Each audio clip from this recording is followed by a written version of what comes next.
Saludos, alumnos del cuarto segunda de Psicología Educacional.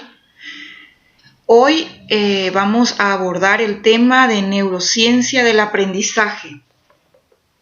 Es un tema apasionante. Trata de las funciones del cerebro en el aprendizaje.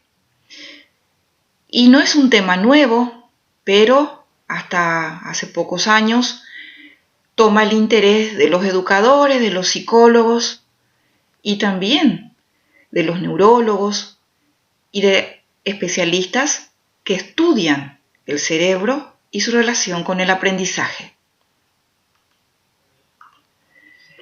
En este capítulo se expone la neurociencia del aprendizaje o la ciencia sobre la relación que existe entre el sistema nervioso, el aprendizaje y la conducta. El papel que desempeña el cerebro en el aprendizaje y en la conducta no es un tema nuevo, pero su importancia para los educadores y especialistas en el área del aprendizaje aumentó solo hasta hace poco tiempo. Veamos un poco cómo podemos describir esta organización neuronal. El sistema nervioso central está compuesto por miles de millones de células en el cerebro y en la médula espinal. Existen dos tipos principales de células, las neuronas y las células gliales.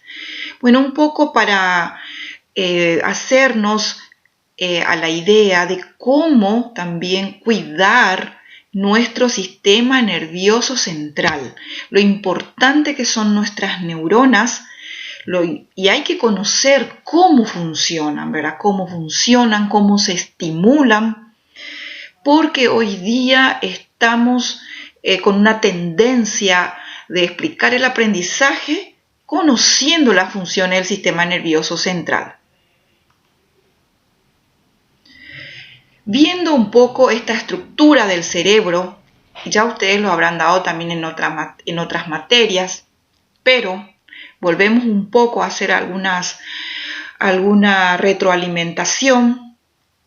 Vemos los lóbulos, cada lóbulo tiene sus funciones específicas. Ustedes saben, por ejemplo, en el lóbulo frontal se encuentra la conciencia, la memoria, por eso a veces un golpe en el frente de la cabeza y nos quedamos un poco mareados, confusos.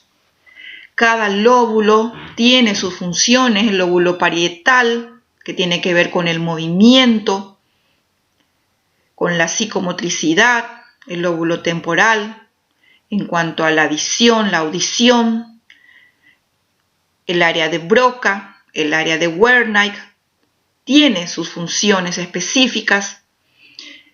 El tálamo, hipotálamo, amígdala son súper importantes. El tálamo, por ejemplo, el hipotálamo se encuentra arriba del tallo cerebral, se encuentran dos estructuras del tamaño de una nuez, el tálamo y el hipotálamo. Muy importante, entonces, arriba del tallo cerebral.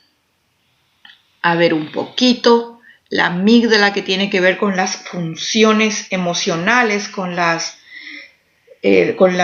emociones.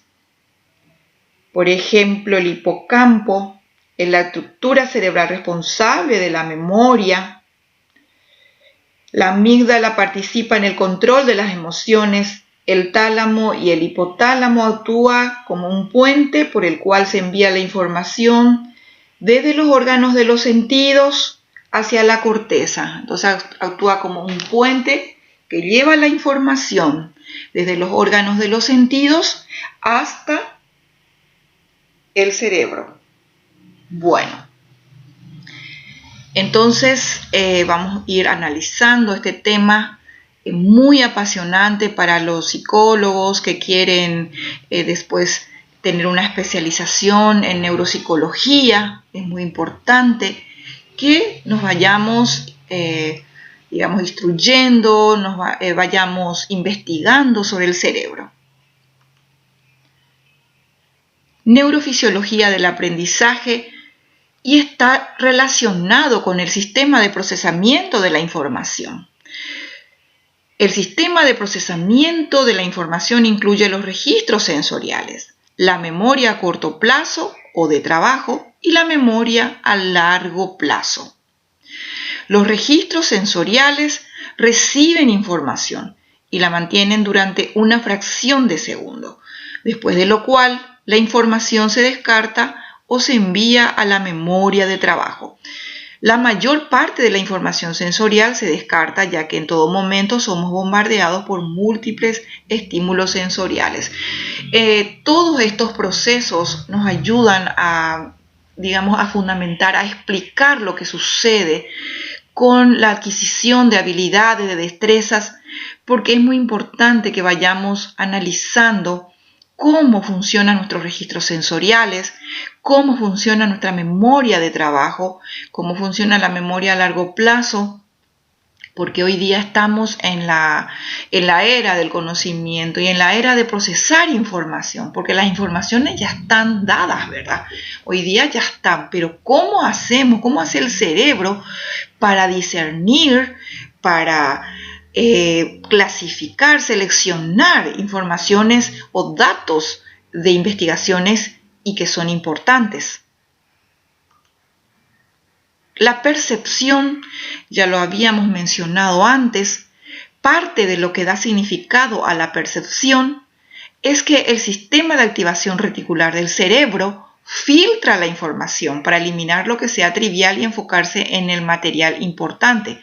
Este proceso es adaptativo. Existen varios factores que influyen en la filtración. O sea, sabemos que la atención es selectiva. Esto tiene que ver con lo que seleccionamos y a qué le atendemos, qué es lo que despierta nuestro interés, nuestra curiosidad, cómo se activa esto, ¿verdad? Entonces sabemos que con la percepción creamos patrones de información. Con la percepción nosotros tenemos como un sistema, una estructura de información que sirve de base a lo que nosotros vamos a aprender. Sabemos que, por ejemplo, la atención es muy importante, la activación del cerebro es muy importante. El cerebro tiende a enfocarse en información novedosa o diferente a la esperada. Tiene que ser una información que sea intensa, que cause una novedad, que cause una atracción. Bueno, la información sensorial se procesa en las zonas de la memoria sensorial del cerebro y aquella que se retiene el tiempo suficiente se transfiere a la memoria de trabajo. Al parecer, la memoria de trabajo reside en múltiples partes del cerebro, pero principalmente en la corteza prefrontal del lóbulo frontal. Las principales partes del cerebro involucradas en la memoria y en el procesamiento de la información son la corteza y el lóbulo temporal medio. Muy importante. Sabemos, por ejemplo, que la información declarativa se refiere a todos, los hechos, informaciones sobre conceptos nuevos, sobre informaciones sobre causas, consecuencias de situaciones que estamos pasando, también informes o datos históricos, informes o datos biográficos. La información declarativa es lo que nosotros manejamos diariamente, o sea, qué aprendizajes tenemos, qué vocabularios nuevos tenemos, qué conceptos nuevos tenemos, qué cosas hemos aprendido últimamente, y eso es lo que nosotros manejamos. También se conoce como informaciones generales. Bueno, en el caso de información declarativa, los que reciben la información la transfieren al hipotálamo y al lóbulo temporal medial cercano, y son los registros sensoriales de la corteza cerebral. Las conexiones nerviosas. Es necesario destacar que el proceso de formación y fortalecimiento de las conexiones sinápticas modifica la estructura física del cerebro y altera su organización funcional. Entonces, ustedes nosotros debemos cuidar nuestro cerebro. Cuanto más estimulamos, cuanto más estamos en procesos de aprendizaje, estas conexiones nerviosas se empiezan a multiplicar, se empiezan a consolidar. A eso se le llama consolidación. Entonces, el aprendizaje de tareas específicas produce cambios localizados en las áreas del cerebro correspondientes a la tarea y estos cambios establecen una organización cerebral. Bueno, acá vamos a hacer una pequeña pausa, jóvenes, y vamos a continuar con otras diapositivas porque este es digamos, un material un poco extenso. Esto está basado en el libro de Dale Jung, de teorías del aprendizaje, y como les dije, es un tema actual, es un tema que crea tendencias de cómo los especialistas en educación, especialistas del aprendizaje, los especialistas psicólogos pueden fundamentarse para crear intervenciones precisas y ayudar realmente a las personas en sus aprendizajes. Bueno, a los alumnos en todo caso, pero en este tema todos estamos aprendiendo. Todos somos alumnos porque todo el tiempo estamos aprendiendo y debemos cuidar nuestro cerebro. Bueno, entonces ya enseguida continuamos con las siguientes partes de las diapositivas.